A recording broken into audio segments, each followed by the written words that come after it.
Bom, eu sou Bruno Ferreira, eu sou jornalista e professor. Atualmente trabalho como consultor em educação, especificamente em educação midiática. Eu sou um homem branco, cabelos castanhos escuros, curtos, uso barba, bigode, estou com uma camisa na cor bege, e atrás de mim tem uma arte, um grafite na minha parede que remete um pouco a elementos do meu trabalho com educação midiática e cultura digital. Bom, eu me formei em jornalismo, mas sempre desejei trabalhar com educação. Mas, durante a minha experiência como estudante da educação básica, nenhum professor ou professora me incentivaram a seguir a carreira docente. Eu sempre tive muita dúvida entre ser professor de língua portuguesa ou ser jornalista. E aí sempre tive excelentes professoras, professores e sempre pedi conselho para eles, né? E eles sempre disseram que eu seria muito mais feliz e bem sucedido enquanto jornalista porque eu gostava de escrever. E a minha decisão pelo jornalismo acabou se dando quando eu participei de um projeto com 16 anos do ensino médio, em que eu vi um jornalista exercendo a função de educador de comunicação. Aí eu pensei, bom, eu acho que dá para aliar o jornalismo com a educação, sendo um professor de jornalismo, de comunicação, para adolescentes, falando sobre mídias, sobre a relevância das mídias na contemporaneidade com adolescentes. E elegi, então, o jornalismo como meio para fazer isso, porque eu imaginava que o principal para você se tornar um educador seria justamente o domínio disciplinar do seu objeto de estudo. Então, fui para o jornalismo e depois de cursar jornalismo, comecei a trabalhar na interface do jornalismo com a educação, porque fui contratado pela Viração, que é uma organização da sociedade civil que existe desde 2003, para ser editor de uma revista produzida por jovens espalhados pelo Brasil. E nesse papel de editor, eu não apenas deveria fechar as edições da revista Viração, é, que eram mensais, mas também, e talvez sobretudo, ensinar esses jovens produtores, jovens de ensino fundamental, anos finais de ensino fundamental, ensino médio, alguns universitários, mas nem todos da área de comunicação, a produzir reportagens, notícias, artigos de opinião para esse produto midiático. Então, ao mesmo tempo em que eu exercia a função de editor de um produto de mídia, eu tinha que lidar com autores que não eram jornalistas profissionais, eram voluntários, exercendo o seu direito humano à comunicação nessa revista.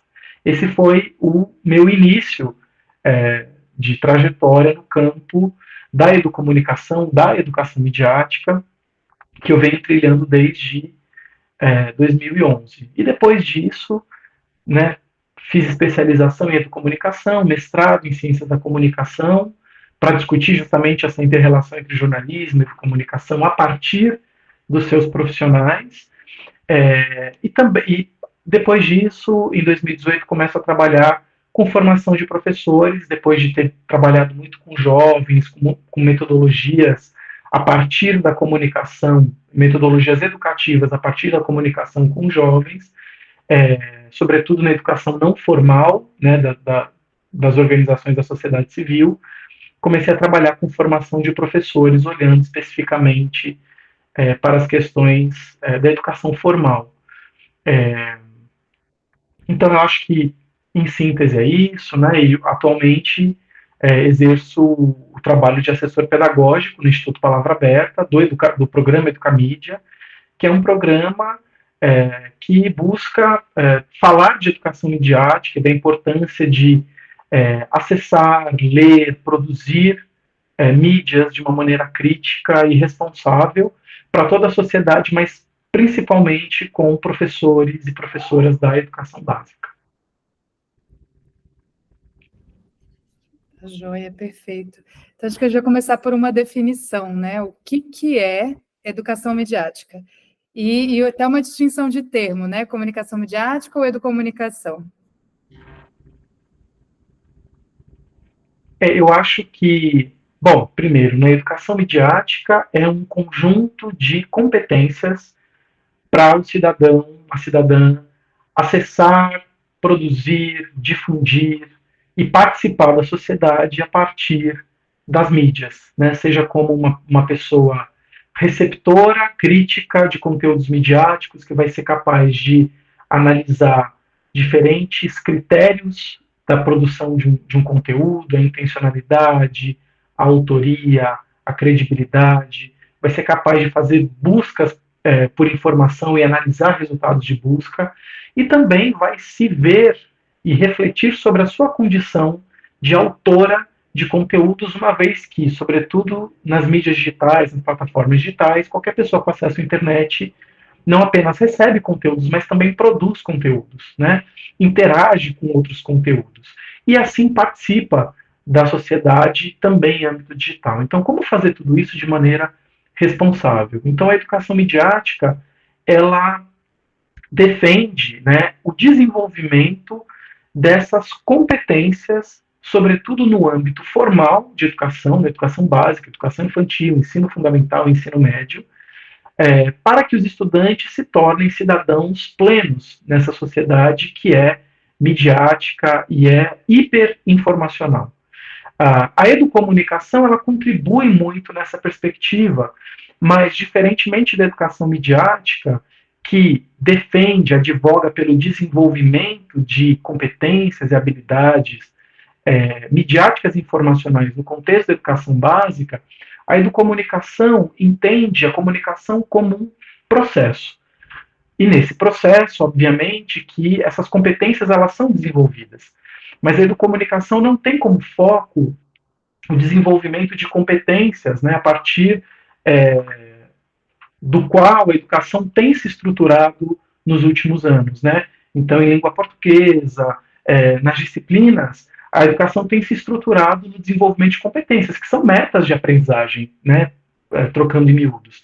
A educomunicação, ela promove, ela acaba fazendo com que os estudantes atinjam esses propósitos, mas ela parte de outras premissas. Então, o objetivo não é desenvolver competências, mas é promover espaços dialógicos para que todas as pessoas, mas em especial a criança e o jovem, acessem o seu direito humano à comunicação e à liberdade de expressão. Então, a educomunicação tem esse compromisso e entende que a escola é o lugar para que a criança se desenvolva habilidades comunicativas para que, a partir dessas habilidades, ela desenvolva a cidadania. Mas o foco da educomunicação está no processo comunicacional, nas relações dialógicas que se constroem a partir desse processo, e menos nas mídias propriamente ditas. Já a educação midiática adota as mídias como um objeto de estudo, seja no contexto de uma disciplina específica, então temos uma disciplina eletiva, por exemplo, ou um projeto na escola que discute especificamente comunicação, cultura digital, redes sociais, jornalismo, ou no contexto das mais variadas disciplinas de modo transversal. Um professor de biologia falando sobre vacina pode, além do conteúdo disciplinar sobre vacina, pode também ensinar os estudantes sobre confiabilidade de informações, ou como encontrar informações com credibilidade sobre o tema da vacina. E aí ele alarga um pouco mais o seu compromisso, indo além daquele tópico curricular específico da disciplina e contemplando também habilidades midiáticas e informacionais. Eu acho que, em síntese, é isso. Perfeito. Mas a gente sabe que tem, né? A comunicação veio lá da década de 70, né? Mas agora parece que deu um boom, né? Até esse termo educação midiática acabou unificando um pouco mais o que a gente entende, né? Pelo que a gente está construindo no Brasil, talvez, né? Aí queria que você falasse um pouquinho desse momento atual que a gente está vivendo e o que a gente tem, assim, né? No país, o que está sendo desenvolvido agora, né? Pelo menos as maiores linhas, assim, né, ocorrentes que estão acontecendo agora no Brasil. Lembrando que a gente tem o governo federal aí com uma pesquisa desenvolvida pela SECOM, uma secretaria voltada para isso, né, BNCC. Então, como é que você vê agora esse momento atual? A gente vive um momento bastante rico na interface comunicação e educação, com diferentes perspectivas, né?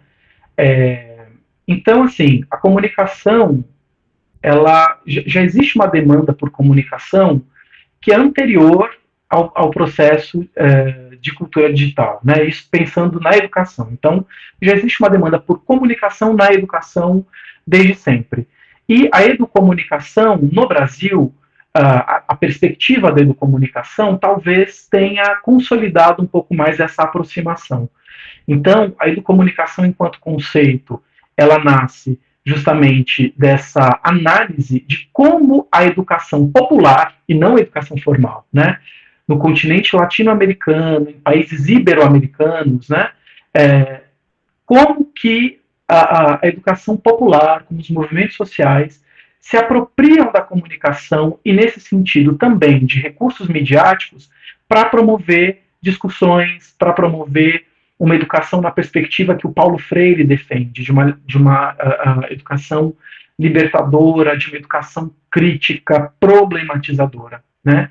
E aí, no final dos anos 90, o conceito de educomunicação se estrutura, olhando muito justamente, então, para o que a sociedade civil, os movimentos sociais populares estão produzindo, e passa, então, a defender que essa experiência de educação e comunicação populares existentes em iniciativas da sociedade civil pudessem também penetrar mais objetivamente a escola. E aí, o entender como que a educomunicação conseguiu chegar na escola.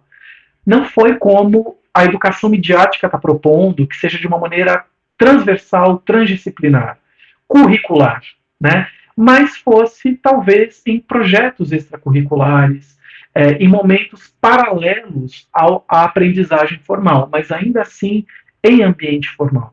E assim, por exemplo, a gente tem um programa de muito sucesso de educomunicação, desde 2005, na rede municipal de São Paulo, que é o Imprensa Jovem, ou seja, colocando os estudantes na condição de comunicador, de protagonista, né, incentivando os estudantes a exercerem o seu direito humano à comunicação, enquanto autores, mas dialogando com outras vertentes do campo, como a alfabetização midiática informacional, que é uma vertente da Unesco, que também vem se consolidando desde os anos 80, né, ou seja, até anteriormente mesmo à educomunicação, mas a educomunicação é um conceito brasileiro, latino-americano, que observa esse lastro sócio-histórico-cultural do nosso continente e de como a educação popular, que é uma educação de resistência, de rompimento com a cultura do silêncio, tem se estruturado a partir de processos e produtos comunicacionais, né, comunicativos.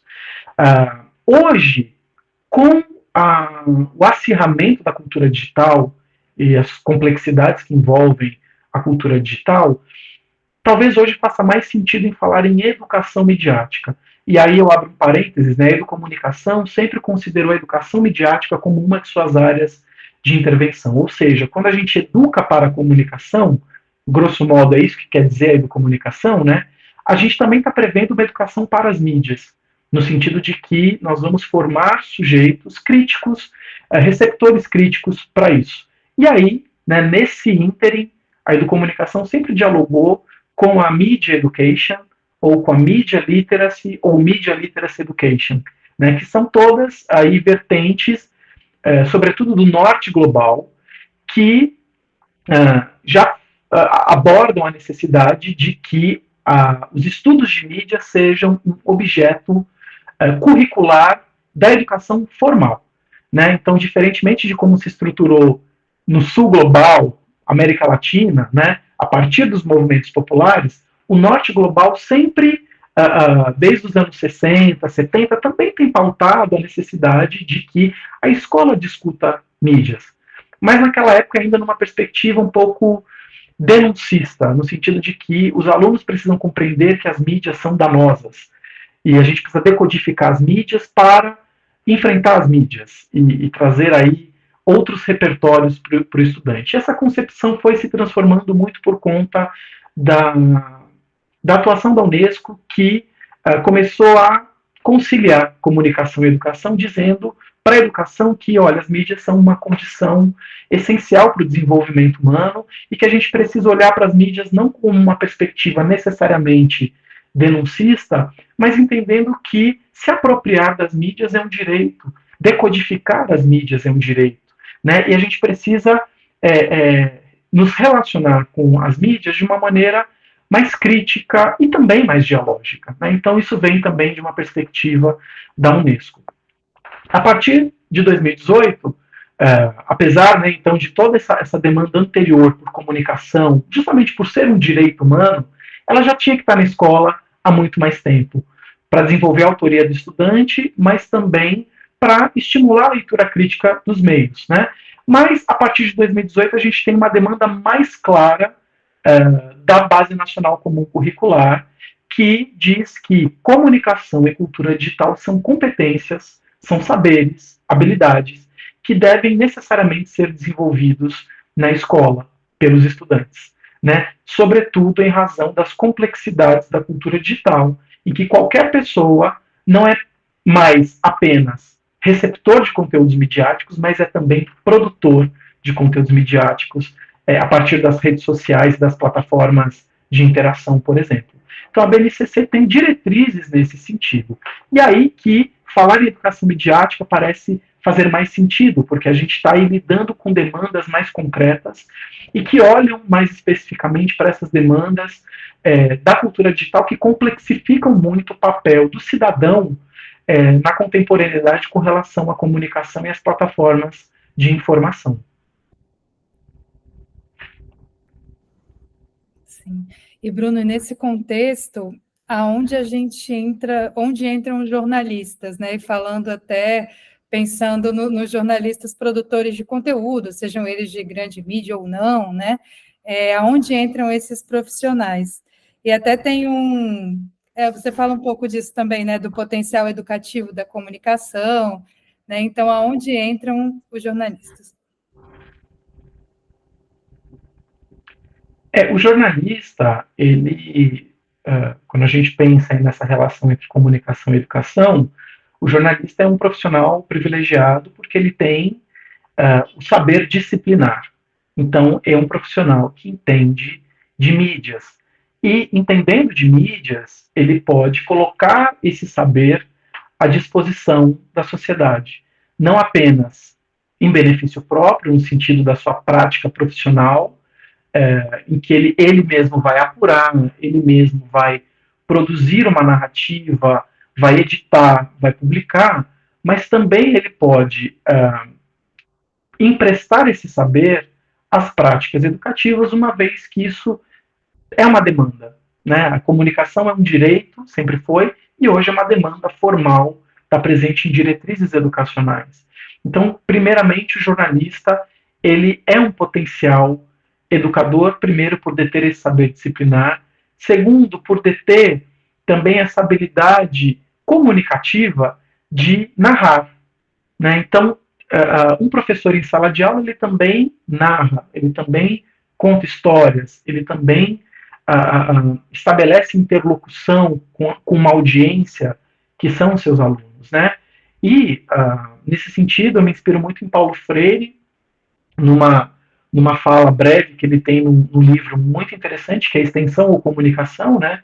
Que é um livro que inaugura o pensamento latino-americano de comunicação a partir de Paulo Freire, em que ele diz que educação é comunicação, uma vez que é diálogo, né? Que não é transferência de saber, mas um encontro de sujeitos interlocutores que buscam a significação do significado. Então, para mim, isso essa frase do Paulo Freire, ela dialoga muito com esse encontro mesmo. Então, o jornalista, enquanto comunicador, ele é um educador nato. A imprensa, ela, ainda que não tenha essa finalidade pedagógica, os materiais de imprensa, eles educam, porque informam, conformam visões de mundo, ajudam as pessoas a entender a realidade. O papel de um professor é semelhante nesse sentido ao papel de um jornalista. E na prática laboral do jornalista, digamos assim, o jornalista raiz, né, aquele que produz matéria, está na redação, eu acho que trazer a discussão sobre temas da cultura digital, no sentido de elucidar as pessoas sobre, por exemplo, o problema que envolve os algoritmos, né, que restringem o acesso à informação nas plataformas digitais ou condicionam a experiência do usuário, explicando para as pessoas o que é inteligência artificial, o que é desinformação, como a gente faz para ser curador das próprias informações, né? O jornalista que constrói um material, uma reportagem, também com esses elementos educativos, ele também contribui para a educação midiática, né? Então ele pode contribuir como um consultor, como um educador a partir do seu saber disciplinar e também na condição de jornalista, dentro da prática jornalística, pautando temas que permitam que a sociedade, também por meio da imprensa, entenda mais questões que vão fazer com que a sociedade se torne mais crítica com relação aos fenômenos comunicacionais. E, Bruno, pegando até a sua experiência nessa relação mais prática com a escola, como é que os profissionais de imprensa podem se relacionar ou se aproximar dos professores em si, né? Quais são ali as principais demandas dos educadores, né? Como é que a gente pode melhorar essa relação ou criar mesmo essa relação? Eu acho que a partir do papel do jornalista, que é justamente de produzir informação, eu acho que se aproximar dos professores no sentido de entender quais são as lacunas informacionais dos docentes, isso seria muito interessante, né? Eu acho que nós ainda temos poucas iniciativas educacionais que buscam dialogar especificamente com professores, gestores educacionais, profissionais de educação como um todo, né? E nem sempre o jornalismo de educação que é praticado em veículos de imprensa mais amplos, né, como grandes jornais, grandes portais, eles chegam no professor, ou eles buscam entender a especificidade do professor enquanto público leitor, né? E os professores, eles têm muita demanda por entender sobre comunicação, sobre mídias, e como atrelar as mídias às suas práticas profissionais. Então, pensar em produtos voltados para os professores, produtos midiáticos, produtos jornalísticos, né?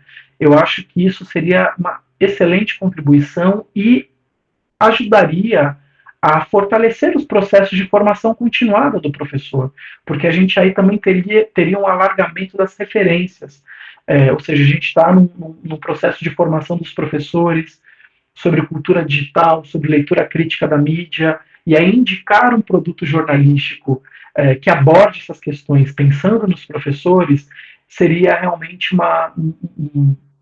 um grande ganho para o campo, né? E também uma aproximação da imprensa com os professores, não apenas tratando o professor, também tratando o professor, né, como um público leitor, mas também se aproximando de suas demandas, ouvindo mais as demandas dos professores, que também é um público que raramente é ouvido no noticiário sobre educação, que geralmente fica ali muito circunscrito a gestores de educação, a secretários de educação, pessoas que não estão no chão da sala de aula. Então, o professor ele também precisa ser mais ouvido, né? E eu acho que esse seria um outro ganho também. Perfeito. E quais seriam aí as habilidades ou competências, né, para os jornalistas, para os comunicadores ingressarem numa educomunicação, né? Como é que, o que é necessário ali? Essa é uma pergunta interessante, inclusive foi uma pergunta que orientou em grande parte a minha pesquisa de mestrado que eu fiz na ECA e concluí em 2019, né? O jornalista que trabalha com educomunicação, né? O que tem esse profissional, como ele é. E aí eu busquei mapear algumas competências, e é claro, né, para além das competências que nos parecem mais óbvias, que é justamente conhecer comunicação, conhecer jornalismo, saber e gostar de investigar, existem algumas competências, e aí são as atitudes, né, desse sujeito, que é justamente gostar de gente, e gostar também de, mais do que investigar a realidade, estabelecer processos em que mesmo eu, enquanto jornalista, né, tendo que apurar para uma reportagem, eu estabeleço um processo em que a minha fonte também ganha com a minha apuração.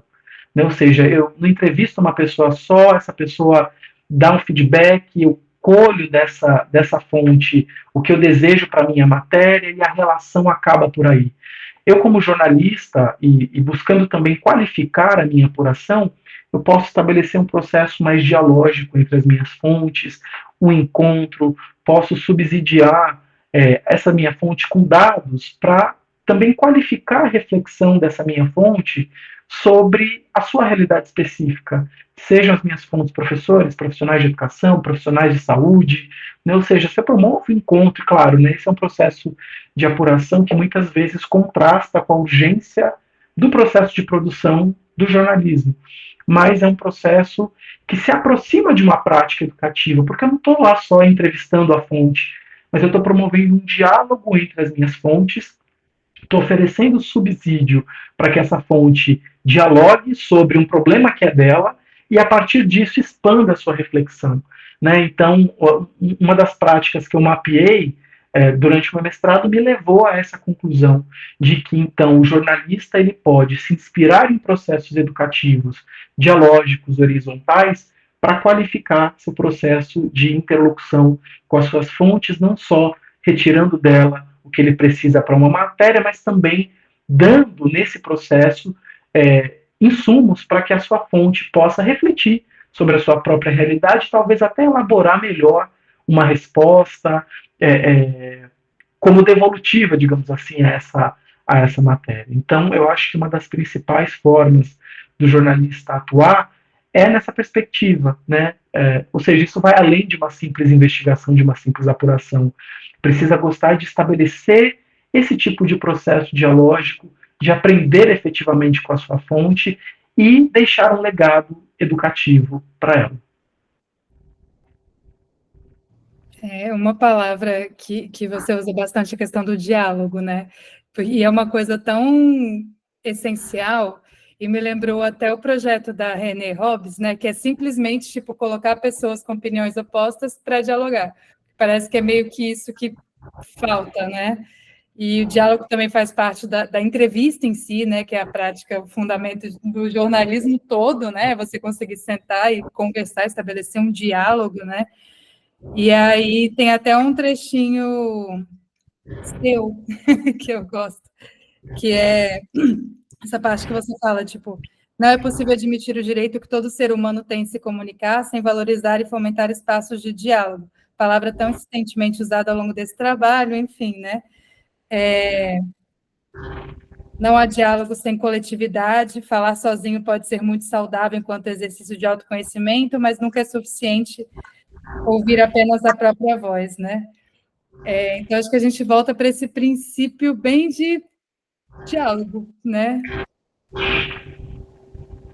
Aí queria comentar, desculpa.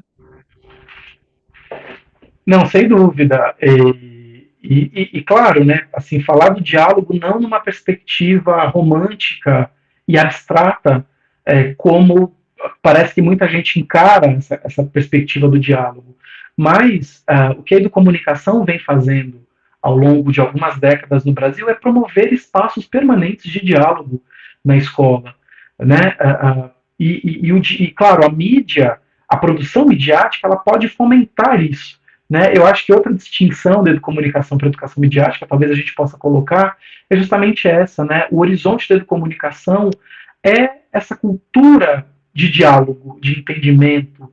Já a educação midiática é uma relação mais responsável com as mídias, não necessariamente dialógica, mas idealmente dialógica, né? Como o campo da educação tem proposto toda a prática educativa, que seja dialógica, né? Então, isso já vem acontecendo concretamente nas experiências de educomunicação, nas experiências, no legado de Paulo Freire, que não são só palavras bonitas em livros bem escritos, mas todas as palavras ali do Paulo Freire têm um fundamento prático que ele próprio experienciou, né? E essa atuação do jornalista, do comunicador em promover o diálogo, né? Em que ele também se silencia um pouco enquanto sujeito e ouve e provoca também às vezes o desentendimento, a contradição e explora isso, coisa que nem sempre uma entrevista, o jornalista com uma fonte vai provocar. Mas quando ele reúne um grupo de pessoas, é muito mais desafiador mediar e tirar conclusões, né? Porque a reflexão ela ganha novas camadas, porque tem mais sujeitos envolvidos nesse processo. Então não é uma coisa romântica, não. O diálogo ele é fundamental para a gente complexificar o nosso entendimento sobre o mundo. Sobretudo o diálogo, né, como você falou, a René Hobbes tem experiências interessantes nesse sentido, com quem é diferente, né, para alargar mesmo a nossa compreensão, para nos forçar a tal da empatia, a tal da alteridade, de tentar enxergar o mundo a partir de um ponto de vista que não é o meu, a partir de um lugar social ocupado por um outro que não sou eu, que nunca poderia ser. Né? Mas entender o mundo a partir de outros pontos de vista é fundamental para que a gente efetivamente seja civilizado e democrático e não fechado, né, na nossa própria voz, no nosso próprio ponto de vista. Isso é fundamental, isso não é romântico, né, isso já existe com resultados muito satisfatórios, tanto no campo da educação formal, quanto nas iniciativas ainda existentes do terceiro setor, da sociedade civil, das ONGs, que têm promovido processos de educação não formal em direitos humanos, por exemplo, extremamente transformadoras e libertadoras.